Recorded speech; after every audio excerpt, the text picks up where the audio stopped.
Guys, আসসালামু আলাইকুম। আমি আজকে রান্না করব খলসে মাছ।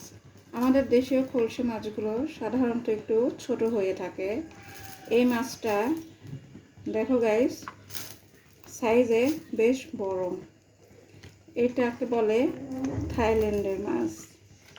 আজকে আমি এই মাছটা রান্না করে দেখো। আমাদের দেশে এখন প্রচুর মাছ চাষ হচ্ছে, প্রায় সব রকমের মাছই এখন চাষ হয়।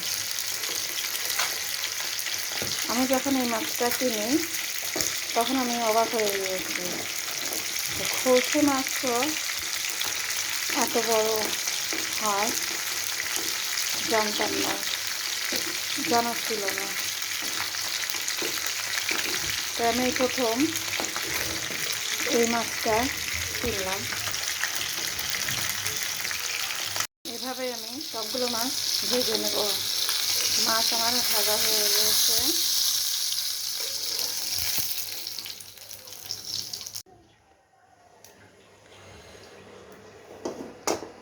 আমরা কড়াইতে তেল দিয়ে দিয়েছি, দিব একটু পেঁয়াজ। পেঁয়াজটাকে আমরা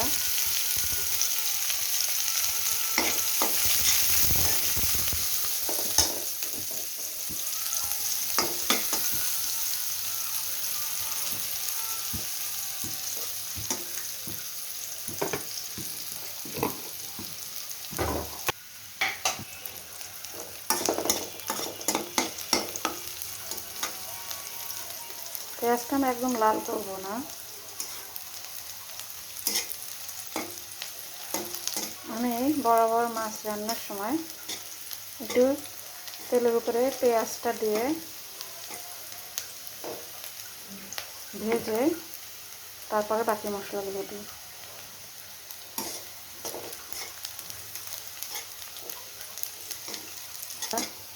নরম হয়ে গেছে। এখন আমি এতে একে সব মশলা দিয়ে দেবো। দিয়ে দিচ্ছি পেঁয়াজ ভাজা,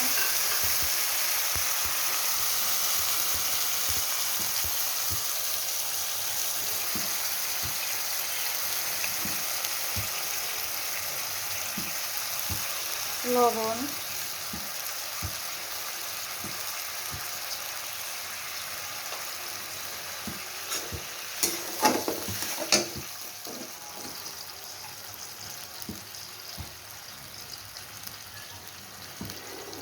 হলুদ গুঁড়া,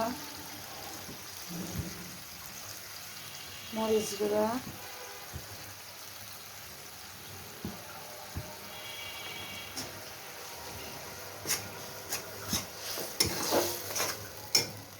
আর দিয়ে দেব জিরার গুঁড়া।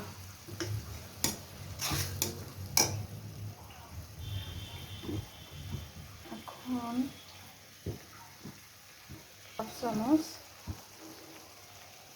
রসুন বাটা,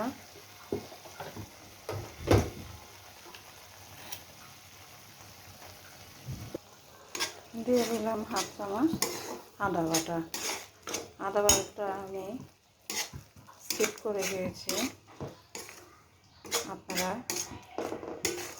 আদা বাটাটা দিয়ে নেবেন। এখন আমি মশলাটাকে ভালোভাবে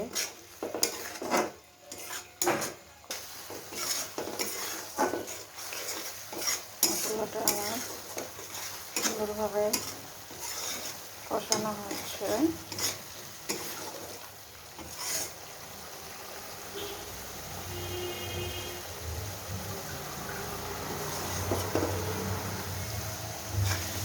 আমি খলসে মাছটা রান্না করব কাঁচা টমেটো দিয়ে। কাঁচা টমেটো আর পেঁয়াজের পাতা দিয়ে দিচ্ছি 2টো কাঁচা টমেটো।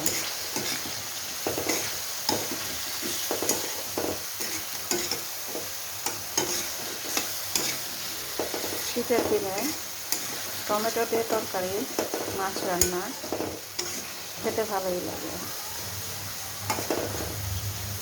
টমেটো সেদ্ধ হওয়ার জন্য টমেটোটা সুন্দর করে মশলা দিয়ে কষিয়ে নিয়েছি। এখন টমেটো সসটাকে সেদ্ধ হওয়ার জন্য দিয়ে দিব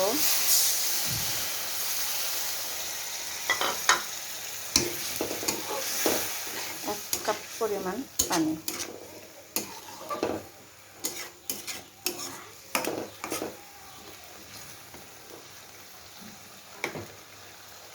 আমরা অপেক্ষা করব টমেটোটা একটু সেদ্ধ হওয়া পর্যন্ত।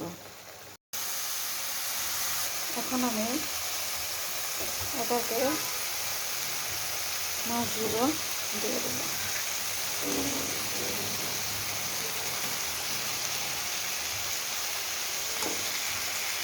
মাছগুলো দিয়ে দেব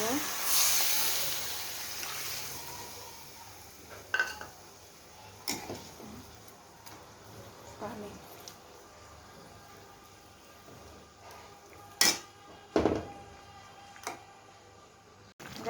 আমি দিয়ে দিলাম কিছুটা ধনেপাতা। আমি আবার ধনেপাতাটা ধুয়ে কেটে ধুতে রেখে দিই, যাতে করে পাতাটা নষ্ট না হয়। কারণ নর্মালি এমনি রেখে দিলে দেখা যায় যে ধনেপাতাটা অনেক সময় নষ্ট হয়ে যায়। এখন আমি 2-3 মিনিটের জন্য, এতে করে হয় কি ধনেপাতার গন্ধটা ভালো থাকে।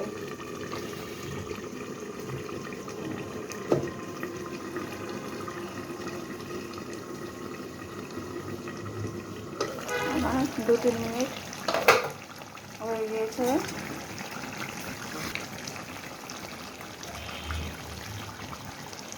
এখন আমি দিয়ে দেব করে সামান্য টালা জিরে গুঁড়া, এতে করে মাছের ফ্লেভারটা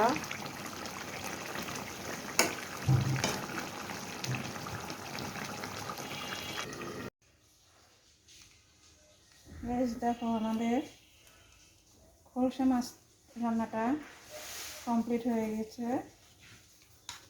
টমেটো দিয়ে খোলসা মাছ। আমার মাছটাকে সুন্দর করে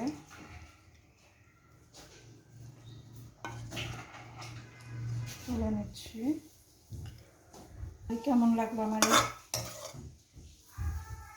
খোলসা মাছ রান্না? প্লিজ লাইক, কমেন্ট এবং শেয়ার করে জানাবেন। আর আমার এই পেজটাকে ফলো করবেন। ধন্যবাদ।